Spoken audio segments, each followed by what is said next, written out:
Hello everyone, today we'll take a look at the best mirrorless cameras in the market for 2021.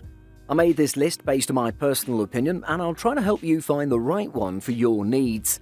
To see the most up-to-date prices and find out more information about these cameras, you can check out the links in the description below. Before we start, I have a question for you guys. What's the reason you're looking at mirrorless cameras today? Let me know in the comments. Number 5. Fujifilm X-T30. Best under $1,000. Fujifilm's X-T30 brings the same 26-megapixel sensor, processor and much of the feature set to the high-end X-T3 at a more reasonable price. With the X-T30 you get Fujifilm's latest AF system, along with plenty of direct controls and a tilting touchscreen, all in a smaller body. The X-T30 makes use of the same APS-C size 26.1-megapixel X-Trans CMOS 4 sensor as the X-T3, and this has been designed with a backlit architecture to help it gather light as effectively as possible. The camera also gets the same X-Processor Pro 4 engine as the X-T3, although the lowest sensitivity in the ISO range is ISO 160 rather than the X-T3's ISO 200 base, which is good news if you tend to shoot outdoors in bright light, particularly with wide aperture lenses. The ISO range stretches all the way to ISO 12800, although for those times when it's absolutely necessary, you can extend this to an option equivalent to ISO 51200 at the upper end and down to an ISO 80 equivalent. There's no image stabilization system incorporated into the camera itself, which means you need to make sure the lens you're using has this if you want to take advantage of it. This isn't uncommon on cameras of this sort.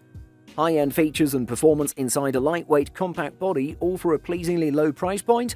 That's the name of the game with the Fuji X-T30. Number 4. Sony Alpha A6100. Best for the money. The Sony A6100 is a 24-megapixel APS-C mirrorless camera aimed squarely at beginners and people who want attractive photos but don't necessarily think of themselves as photographers. A new, powerful autofocus system makes it one of the easiest cameras to use if you just trust it to do its thing and concentrate instead on what you're shooting. The A6100 specifications aren't cutting edge and it's priced accordingly. The A6100 is the best camera for anyone who wants to step up from their smartphone or an older interchangeable lens camera. Small enough for a coat pocket or purse, the A6100 is easy to bring along anywhere. It captures fine image quality even in full auto mode, but it also offers considerable ability to refine settings and options. The A6100 is a perfect platform for beginners and intermediate-level photographers or videographers to refine their skills, up to pro level. The only thing I don't like about this camera is the design. Sony's stubborn embrace of poor interface design can be frustrating, but those drawbacks are minor for an otherwise fantastic photographic device.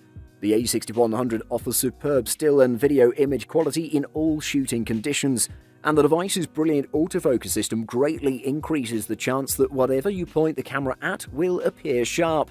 In short, this camera genuinely makes you a better photographer. Number 3. Canon EOS R5. Best high-end camera. Canon's EOS R5 is an excellent camera for professionals or anyone that's looking for a supremely capable option for almost any type of photography, from sports and action to studio portraits and landscapes. It's a 45-megapixel full-frame mirrorless camera that can shoot clips of 8K video, has impressive dual-pixel autofocus and excellent ergonomics. It can also capture 10-bit HDR stills and video for HDR display, and is the spiritual and mirrorless successor to Canon's 5D series DSLR cameras. It's not a perfect camera, but I think it's an excellent and highly competitive addition to an already crowded field of competent high-resolution full-frame mirrorless cameras. The Canon EOS R5 is well suited for just about any type of photographer, whether you shoot portraits, events, weddings, sports, family gatherings, and more. We felt a bit let down by Canon's promises of the camera's outright video capability, but for most users it's still a great option for getting good quality video clips of almost anything you pointed at. Power users that need the best video quality all the time won't be a good fit, but otherwise the EOS R5 is a fantastic option for almost anyone looking for a quality full-frame high-resolution mirrorless camera. Number 2.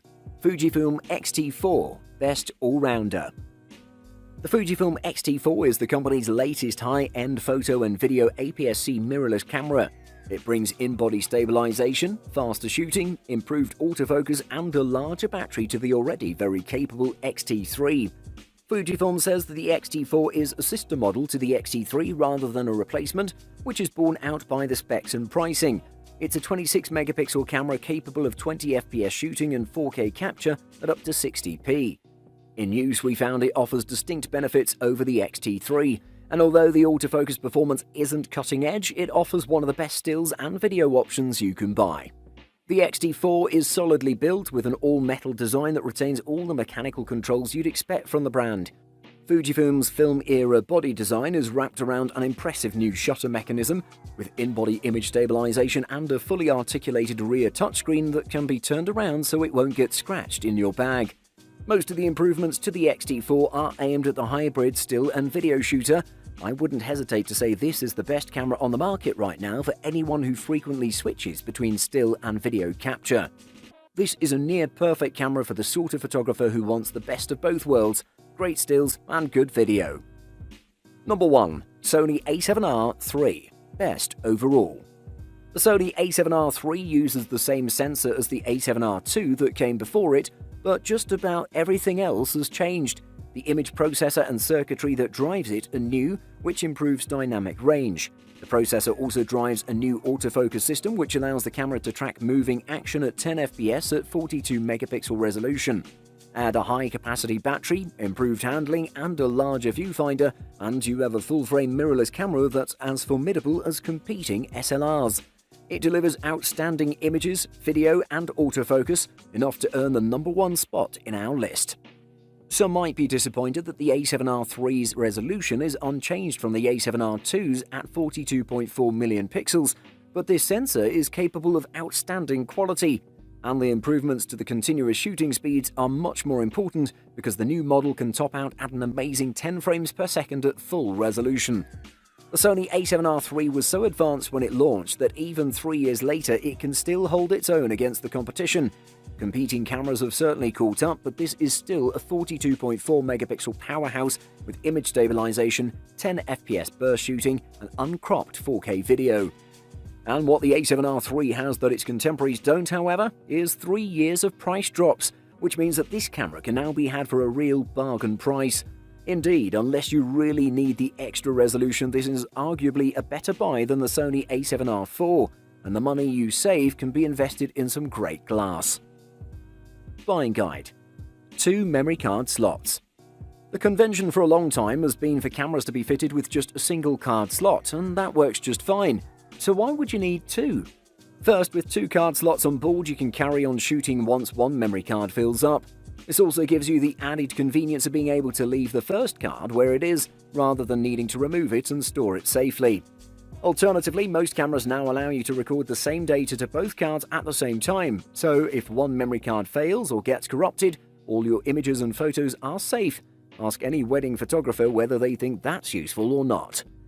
You can also typically adjust the setup to your specific way of shooting, so that one card records RAW files and the other records JPEGs, for example, or so that stills are sent to one card and videos to the other.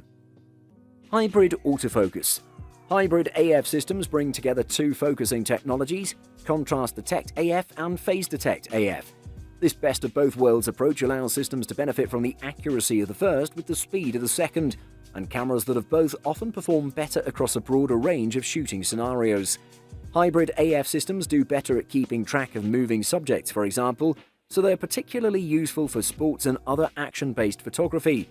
They're also great for video recording, as they can fluidly move focus from one subject to another, something Contrast Detect AF systems alone struggle with.